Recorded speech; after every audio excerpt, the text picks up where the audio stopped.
Hey guys, Kevin Cage back with another cryptocurrency update. Welcome to the channel. Like and subscribe if you're serious about the digital asset space, and let's get right into it today. So to kick things off, before talking about all the Bank of America news, as always, as we've predicted, as many people in the XRP community were well aware of, I just kind of want to make this video update for any newcomers specifically and showing you the backing that we have behind this. But I do want to show you like 2 or 3 things about Tezos, XTZ, another cryptocurrency that I'm relatively bullish on. I know that them, Link, and a lot of other projects that, people are bullish on are still in the building phases, and that is just the facts of this market. But I want to show you what is really going on behind the scenes in other markets besides just cross-border, which I believe XRP will play a fundamental role in. And these are other options to make money. I will not tell you what to do. I'm just simply telling you some projects that I also use to diversify with. Now, if, Tezos goes up 30% and XRP is down at 10%, maybe I'll swing trade a little Tezos back in XRP. Hopefully XRP will go up another 10, and you can kind of, go back and forth a little bit. I know trading may not be worth it at the end of the day, because if you just hold long term, it could outweigh anything you do regarding, taxes and capital gains, but just wanted to share that. So first things first, CoinDesk actually, so new. So we have Bitcoin CH, and as we can see here, this is the Bitcoin Association from Switzerland is partnering with the Tezos Foundation. Now Tezos does have tons and tons of backing. It is legit, but essentially, you kind of have to question, is the news simply hype to, propagate the network forward? But let's just look, because there are billions of dollars already in the works on the network itself. So I do believe it is, legit as they come. So others to create this TZ Bitcoin. So essentially, they're going to make a Bitcoin pegged token meant to power the decentralized finance applications on Tezos itself. So quickly. Right here we can see, announced Wednesday, Bitcoin Association Switzerland and Tezos Foundation with multiple partners will issue the first tokenized version of Bitcoin on the Tezos blockchain. So TZ and then BTC. The asset will also be the first vehicle for Tezos-based decentralized finance, DeFi, according to the press release from the association. So each TZ Bitcoin represents 1 Bitcoin on the Bitcoin blockchain and is minted under the new FA 1.2 Tezos token standard. So as we can see here, Tezos Bitcoin, or TZ BTC, brings the brand and liquidity of Bitcoin to the Tezos blockchain and gains the potential for rich functionality made possible by Tezos smart contracts. Now, pay attention in the future videos. I'm also going to talk about a lot of, STO security tokenized offerings. This will be absolutely huge. Just to show you, this was in 2019. Again, securitized that Coinbase and Ripple, the company, invested heavily into.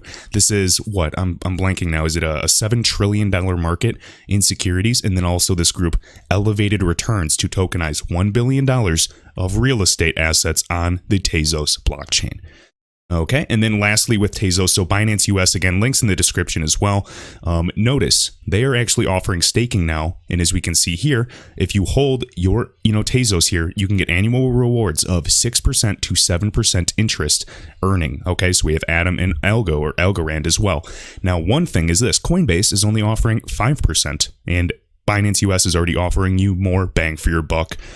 So just something to consider. Okay. All right, now let's talk about XRP. So right here, Crypto Eddie sharing this. So again, this was actually found by XRP_Stort. This is a recent document in podcast, and you can actually get the transcript. So again, this is showing, guys, confirming that Bank of America is a partner and has been working with Ripple. Of course, there are many non-disclosure agreements regarding this, and this is, straight from the horse's mouth from Bank of America for everybody that doubted it. So, okay, you can go to this website, of course, Bank of America, or, BOFAML.com. You can see here. And then if you can listen to it, it's about 20 minutes, or you can actually click here and say view transcript. So when we view transcript, Control F, we can see right here, Julie. And for those of you that do not know, let me see. So Julie, guys, Julie Harris is the head of global banking for Bank of America directly. And then this was the original post that Stort found. So essentially, I'll just read the transcript verbatim really quick. So right here, Julie says this at the 18-minute mark. So she says, whoops, I just lost my, there it is. Okay. So right here, it says this: whether that's with platforms and capabilities that we built or partnerships that we have the likes of Ripple or Swift. These are the fintechs that we're partnering with. Okay. You hear it straight here. No question, no doubt. Okay. So again, even 1827, as we've said, and Derek touched on this a lot, it's not about our platform and our capabilities. It's about you as a client and the infrastructure you have the ability for us to integrate. Keep in mind, Ripple with their software, it's simply API plugins. This is the idea, okay? RippleNet, the software rollout that these groups can use. So it's with platforms and capabilities that we built partnerships with, that we have the likes of Ripple or Swift. These are the fintechs that we are partnering with. Right now, what I want to show you that is the most convincing and most well put together is Leonidas sharing this. I'm going to actually link his website in the top of this video description, so please check that out. Be sure to give him some support. Do not send me any tips, please. These are the people that you have to support. So right here, XRParcade.com. So we can see Bank of America confirms Ripple partnership April 8th, 2020. Again, Bank of America, second largest bank in the US by total assets and one of the top 10 banks in the world. They've been linked with Ripple multiple times. People still, disagreed, said it's speculation, even though you have to speculate with any investment. But, some people want to, have the facts first, and that's not the case. That's not where you make money. Once the facts are already guaranteed, there's no opportunity, there's no risk. So for those of you that think you're so level-headed, the people that don't actually take the risk are not making money. You're missing all of the upside. So right here, RippleNet Committee, Bank of America has been a member of RippleNet Committee, also known as Global Payments Steering Group, GPSG, since 2016. All right, so responsible for RippleNet's rulebook itself, common framework for this and legal clarity. We get that. We have a proof of concept here. At the same time, Christopher Cumberbatch, Bank of America's VP on emerging payment technology. Here's June 27 to March 2018. In his actual LinkedIn description, confirmed Bank of America conducted a proof of concept at the time with Ripple. So right here, if you guys want to pause it, I'm linking this in the top of the description. Announcement debacle.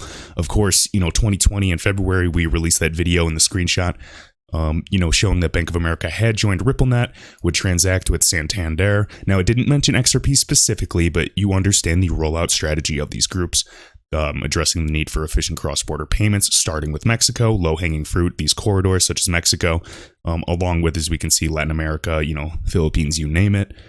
All right, no surprise, but people still didn't believe it, thought it was too much speculation. Then, most of the XRP community at this point understands. Latest information then from the podcast itself. So again, the host of the podcast entitled Digitization of Payments and the Proliferation of Options. So we have Julie Harris, Bank of America, Head of Global Banking, Digital Strategy. We have Derek Walton, and this is Bank of America, Head of Emerging Payments. And then actually Jonathan Trayer Clark, so Bank of America, Head of GTS Advisory. All right, so we showed the transcript. I will actually link the transcript in the top of the video as well. I'll hope to remember that.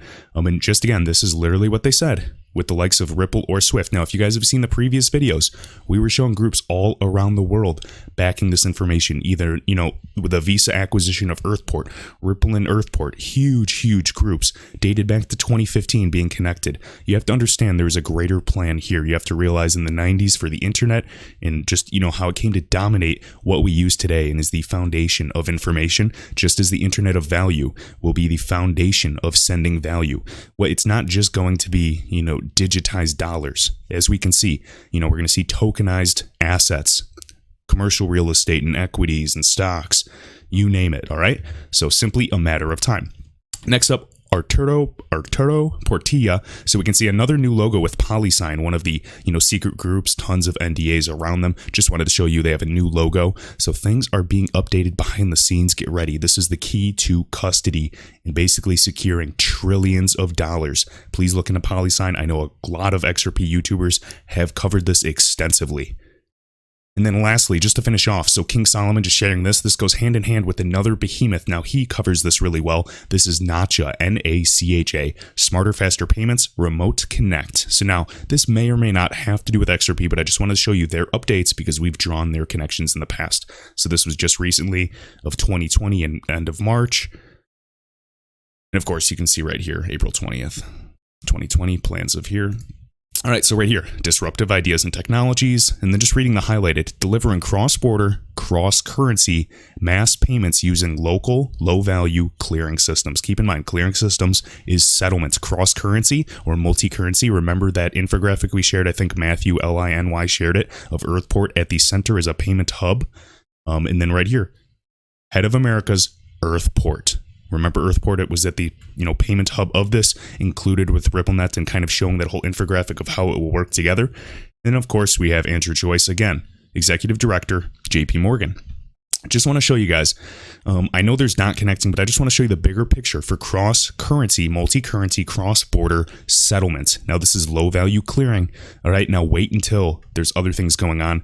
I'm actually going to show you another thing that was found with R3. I think King Solomon found that again, just showing, more development in the capital markets. That is where I'm increasingly bullish on basically any open source protocol that is solving a real problem. And XRP is a front runner, in my opinion. And I'm sure a lot of you agree as well. So again, I'm going to, I'll link the actual transcript in the description. And then I'll also link XRP Arcade. So definitely support Leonidas. We thank all of you guys in this community for sharing all of this. Makes our jobs easier and just trying to get this information out to help everybody. So with that, guys, I appreciate it. Big shout out to all of my channel members, including Jamie XRP. And until my next video, thanks.